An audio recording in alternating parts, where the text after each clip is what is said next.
Hello guys, जैसे कि मैं कल कहा था कि हम लोग केमिस्ट्री, फिजिक्स और बायोलॉजी का बेसिक कॉन्सेप्ट को क्लियर करेंगे। तो आज का हमारा सब्जेक्ट है फिजिक्स, जिसका एक टॉपिक रहेगा भौतिक राशियाँ। तो आज हम लोग भौतिक राशियाँ देखेंगे और उसका कॉन्सेप्ट समझेंगे। तो चलिए शुरू करते हैं। देखो, हमने आज फिजिक्स की एक टॉपिक लिया है भौतिक राशियाँ, ठीक है। अगर आपको फिजिक्स अच्छी तरीके से जानना है, फिजिक्स की दुनिया को समझना है, तो आपको तो पहले भौतिक राशियाँ क्या होती है ये जानना बहुत जरूरी है, ठीक है। जब हम लोग दुकान वगैरह जाते हैं या कहीं रिक्शा वगैरह में जाते हैं, तो हम लोग बोलते हैं, जैसे दुकान जाते हैं तो बोल सकते हैं कि मुझे 1 kg आलू दे दो। और अगर हम लोग रिक्शा में जाते हैं तो 5 किलोमीटर 2 किलोमीटर से दूरी बताते हैं, तो वही क्या होती है, फिजिकल क्वांटिटीज, ठीक है। भौतिक राशियाँ ऐसी राशि है जिन्हें संख्या द्वारा व्यक्त किया जा सके तथा जिसे मापा जा सके, ठीक है, जिसे मापा जा सके। जैसे 10 kg आलू, 2 मीटर कपड़ा, 1 लीटर दूध, ऐसे हम लोग बोल रहे हैं। तो इसमें क्या है, क्या बोल रहा हूँ मैं, संख्या और मापा, दो चीज़ें इसमें भौतिक राशि में, दो चीज़ है, एक तो है संख्या और एक है मापा। तो क्या बोल सकते हैं हम लोग, ऐसी राशियाँ जिन्हें संख्या द्वारा व्यक्त किया जा सके तथा जिन्हें मापा जा सके, उनको हम लोग क्या बोलते हैं, भौतिक राशियाँ। जैसे 10 kg आलू, ठीक है, मैंने कहा 10 kg आलू, तो 10 kg आलू में जो 10 है ना, ये जो 10 है यही क्या है, संख्या है। और जो kg बोल रहा हूँ ना, ये क्या है, मात्रक है, मतलब मात्रक बताऊंगा। देखो इसमें 10 जो लिखा है, ये 10 क्या है, संख्या है, और kg जो है मात्रक है, मतलब मापा। मतलब क्या बोल सकते हैं यहाँ की, 10 kg आलू ये क्या है, भौतिक राशि है। 10 kg आलू एक भौतिक राशि है। उसी प्रकार से 2 मीटर कपड़ा, तो यहाँ जो 2 है एक संख्या है, और मीटर क्या है, मात्रा है, जिसके माध्यम से हम लोग उसको मापे हैं, किसको, कपड़ा। उसी प्रकार से 1 लीटर दूध। तो देखो मात्रक क्या होता है, जिसके माध्यम से हम लोग किसी भी भौतिक राशि को मापते हैं, ठीक है, भौतिक राशि को मापते हैं। जैसे कि मैंने कहा यहाँ बोल सकते हैं कि आलू, तो आलू को हम लोग किस में मापते हैं, किलोग्राम में मापते हैं, ठीक है, आलू को किलोग्राम में मापते हैं, कपड़ा को मीटर में मापते हैं, दूध को लीटर में मापते हैं। ऐसा तो नहीं कि हम लोग दूध को किलोग्राम में मापेंगे, कपड़ा को किलोग्राम में मापेंगे, या तो आलू को लीटर में मापेंगे या मीटर में मापेंगे। तो इसके लिए क्या होती है, एक जैसे भौतिक राशि होती है ना, उसी प्रकार से एक इसका फिक्स मात्रक होता है, ठीक है। अब आगे जैसे मान लो राशि क्या होती है, तो राशि को देखेंगे, तो राशि क्या होता है, राशि होता है परिमाण इंटू मात्रा। ये जो 10 लिखा हो ना, यही 10 क्या है, इसका परिमाण है, और मात्रा किसमें क्या है, kg। जैसे आलू को हम आलू लेते हैं, तो आलू लेंगे तो 10 kg जो आलू लिखा है, इसमें जो 10 है वो क्या है, परिमाण है, और kg क्या है, हमारा मात्रा, ठीक है। यही दोनों मिलकर क्या बनाती है, भौतिक राशियाँ। तो या इसमें जो 10 kg आलू लिखा है, यही क्या है, हमारी भौतिक राशि है। भौतिक राशियाँ बहुत सारी है, इनको दो भाग में बांटा गया है। भौतिक राशियाँ दो प्रकार की होती है, एक होती है मूल राशियाँ और एक होती है व्युत्पन्न राशियाँ। मूल राशि क्या होती है, मूल राशि मतलब फंडामेंटल क्वांटिटीज। मूल राशि क्या होती है, जो स्वतंत्र हो, जो किसी पर निर्भर ना हो, ठीक है, एक सिंगल क्वांटिटीज रहती है, जैसे कि द्रव्यमान, समय, ताप, ऐसे बहुत सारे मूल राशियाँ हैं जो किसी पर निर्भर नहीं करती हैं। ये क्या है, एक स्वतंत्र मूल राशि है, ठीक है। द्रव्यमान एक स्वतंत्र मूल राशि है, समय एक स्वतंत्र मूल राशि, ताप एक स्वतंत्र मूल राशि है, ठीक है। इसी प्रकार से दूसरा होता है व्युत्पन्न राशियाँ, डिराइव्ड क्वांटिटीज। तो ये ऐसी राशियाँ क्या होती है, ये कि जो मूल राशियों पर क्या करते हैं, निर्भर करते हैं, इसकी कोई स्वतंत्र अस्तित्व नहीं रहता है। अगर चाल को हम लोग देखेंगे, तो चाल क्या है, एक चाल जो है एक व्युत्पन्न राशि है, ठीक है। जैसे चाल इसका क्या होता है, द्रव्यमान बटे समय होता है। उसी प्रकार से दाब में क्या होता है, व्युत्पन्न राशि होती है, इसका दाब इसका क्या होता है, बल बटे क्षेत्रफल होता है, ठीक है। उसी प्रकार से घनत्व इसका क्या होता है, दाब द्रव्यमान बटे आयतन, ठीक है। तो यहाँ क्या होगा, ये व्युत्पन्न राशि क्यों कहला रही है, क्योंकि ये इसका एक स्वतंत्र भविष्य नहीं होता है, ठीक है, इसका अस्तित्व स्वतंत्र नहीं होता। अगर यहाँ से ये किस पर निर्भर कर रहा है, चाल जो है द्रव्यमान पर भी निर्भर करेगा और समय पर भी निर्भर करेगा। जबकि यहाँ हम लोग देख रहे थे कि जो द्रव्यमान है ये क्या है, एक मूल राशि है, ठीक है। द्रव्यमान एक मूल राशि, समय मूल राशि है। इन मूल राशियों से मिलकर क्या बना है, व्युत्पन्न राशि बना है। मतलब द्रव्यमान और समय से मिलकर क्या बना है, चाल। तो चाल क्या है, मेरा व्युत्पन्न राशि है, जो किससे बना है, मूल राशि से बना है। ये तो द्रव्यमान स्वतंत्र था, समय भी स्वतंत्र था, तो इन दो स्वतंत्र राशियों मतलब दो मूल राशियों से किसका निर्माण हुआ है, चाल। और चाल क्या है, एक व्युत्पन्न राशि है, जो किससे उत्पन्न हुआ है, मूल राशि से। उसी प्रकार से हम लोग देखेंगे दाब। तो दाब को देखते हैं, तो दाब किससे निर्भर बना होता है, बल बटे क्षेत्रफल से, ठीक है। तो ये किस पर निर्भर करेगा, दाब, यहाँ दाब स्वतंत्र नहीं है ना, दाब निर्भर करेगा, किस पर निर्भर करेगा, दाब बल पर निर्भर करता है और दाब क्षेत्रफल भी निर्भर करता है। आगे हम लोग पढ़ेंगे बल क्या होता है, क्षेत्रफल क्या होता है, इधर चाल वगैरह भी पढ़ेंगे, घनत्व भी पढ़ेंगे। तो उसी प्रकार से देखेंगे घनत्व क्या होता है, तो घनत्व क्या होता है, द्रव्यमान बटे आयतन। तो घनत्व स्वतंत्र नहीं है, यहाँ घनत्व किस पर निर्भर कर रहा है, घनत्व जो द्रव्यमान और आयतन पर निर्भर कर रहा है, इसलिए ये स्वतंत्र राशि न होकर क्या है, एक व्युत्पन्न राशि है जो किससे मिलकर बना हुआ है, मूल राशि से मिलकर बना हुआ है, ठीक है।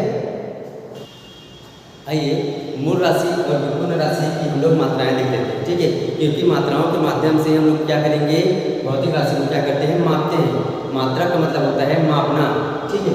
तो जैसे हम लोग मूल मात्रा देखे थे, तो मूल मात्रा क्या था, द्रव्यमान था, समय था, लंबाई था, ताप था, विद्युत धारा, ये सब क्या है, मूल राशि है। तो उनका जैसे मूल मात्रा देखेंगे तो द्रव्यमान का मूल मात्रा क्या होता है, केजी, मतलब केजी क्यों कह रहे हैं, क्योंकि द्रव्यमान को लोग किसमें मापते हैं, किलोग्राम। तो किलोग्राम किसका मतलब हो गया, द्रव्यमान, ठीक है। उसी प्रकार से सेकेंड, मतलब समय के लिए क्या होता है, मात्रा सेकेंड, क्योंकि समय को हम लोग किसमें मापते हैं, सेकेंड, ठीक है। उसी प्रकार से लंबाई के हम लोग इसका मात्रा कौन सा मात्रा यूज करते हैं, मीटर, ठीक है। लंबाई को हम लोग किसमें मापते हैं, मीटर, ठीक है। ऐसे बहुत सारे मूल राशि है जिनके हमको मूल मात्रा देखने को मिलता है। उसी प्रकार से देखते हैं हम लोग जो व्युत्पन्न राशि था, जो मूल राशियों से उत्पन्न हुआ था, उसका हम लोग व्युत्पन्न मात्रा देखते हैं। व्युत्पन्न मात्रा क्या हो जाएगा, मतलब जो मूल मात्रा से बनेंगे वही व्युत्पन्न मात्रा होगा। तो घनत्व क्या, घनत्व बराबर हम लोग क्या जानते हैं, द्रव्यमान बटे आयतन, ठीक है, द्रव्यमान बटे आयतन। अब हम लोग द्रव्यमान को किसमें मापते हैं, द्रव्यमान को किलोग्राम में मापते हैं, और आयतन को किसमें मापते हैं, तो आयतन। देखो क्या होगा, जब आप लोग व्युत्पन्न मात्रा के व्युत्पन्न राशियाँ निकालेंगे तो आपको इसको तोड़ना आना चाहिए। जैसे घनत्व बराबर क्या होता है, द्रव्यमान बटे आयतन, तो आप चाहो तो आयतन को भी और तोड़ सकते हो। तो आयतन बराबर क्या होता है, लंबाई को, चौड़ाई को, ऊंचाई। अब मैंने बताया है आप लोगों को कि लंबाई को हम लोग किसमें मापते हैं, मीटर में मापते हैं। तो चाहे लंबाई हो, चाहे चौड़ाई हो, चाहे ऊंचाई हो, तीनों को हम लोग किसमें मापेंगे, मीटर में मापेंगे। तो आयतन बराबर क्या होता है, लंबाई गुणित चौड़ाई गुणित ऊंचाई होता है। तो उसके लिए हम लोग क्या लेंगे, मीटर का क्यूब, ठीक है। तो किलोग्राम बटे क्या हो जाएगा, मीटर का क्यूब, ठीक है। अब इसको हम लोग अगर बराबर में लाना चाहेंगे तो बराबर में लाएंगे क्या हो जाएगा, kilogram metre cube square, cube, ठीक है, किलोग्राम मीटर क्यूब, ठीक है। ये हो गया घनत्व। उसी प्रकार से चाल भी हमारा क्या था, व्युत्पन्न राशि था। अब चाल जब हमारा व्युत्पन्न राशि है तो इसके हम क्या निकालेंगे, व्युत्पन्न मात्रा निकालेंगे। व्युत्पन्न मात्रा क्या हो जाएगा, देखो दूरी के लिए हम लोग क्या लिए, मीटर। दूरी के लिए हम लोग क्या, दूरी मतलब क्या समझेंगे, लंबाई, दूरी, ठीक है। तो उसके लिए हम लोग दूरी एक प्रकार से क्या है, लंबाई के अंतर्गत आएगा दूरी, ठीक है। दूरी है, विस्थापन है, ये सब इसके अंतर्गत आता है, लंबाई के अंतर्गत आता है। तो दूरी के लिए हम लोग इसका यूज करेंगे मीटर का। तो दूरी के लिए क्या हो गया, मीटर। समय के लिए क्या हो जाता है, सेकेंड। तो इसका क्या हो जाएगा, चाल का मात्रा क्या हो जाएगा, मीटर पर सेकेंड, ठीक है। इसी प्रकार से और बहुत सारे एग्जाम्पल है। तो चलो कुछ और एग्जाम्पल देख लेते हैं हम लोग। अब देखते हैं हम लोग बल में हमारा क्या था, व्युत्पन्न राशि था, ठीक है, व्युत्पन्न राशि था। अब इसका हम लोग देखते हैं मात्रा। तो देखो बल बराबर क्या होता है, द्रव्यमान गुणित त्वरण, ठीक है, द्रव्यमान गुणित त्वरण। अब हम लोग जानते हैं द्रव्यमान का मात्रा क्या होता है, किलोग्राम, त्वरण का मात्रा क्या होता है, मीटर पर सेकेंड स्क्वायर। अब यहाँ समझ में आ रहा होगा आप लोगों को कि मीटर पर सेकेंड स्क्वायर। तो आप लोग को सबसे पहले तो इन सब चीज़ को तोड़ना आना चाहिए, ठीक है। अगर आप लोग को यहाँ से सीधा कैसे आए समझ नहीं आ रहा है तो क्या करोगे, द्रव्यमान बटे हम जो जानते हैं, मतलब द्रव्यमान का क्या होता है, मात्रा किलोग्राम होता है, जानते हैं। त्वरण को क्या कर सकते हो आप लोग, और तोड़ दो। त्वरण बराबर क्या होता है, वेग बटे समय, ठीक है, वेग बटे समय, ठीक। अब यहाँ से क्या करोगे, अब वेग बटे समय, तो वेग को और तोड़ सकते हैं तुम लोग, ठीक है। वेग बराबर क्या हो जाएगा,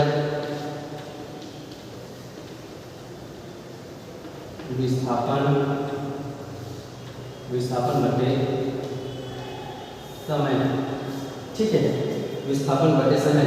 देखो सबसे पहले यहाँ देखो बल को हमने किसमें तोड़ा है, द्रव्यमान गुणित त्वरण, ठीक है। अब त्वरण हमको मालूम नहीं, तो त्वरण बराबर क्या होता है, वेग परिवर्तन की दर बटे समय, ठीक है, वेग परिवर्तन की दर बटे समय।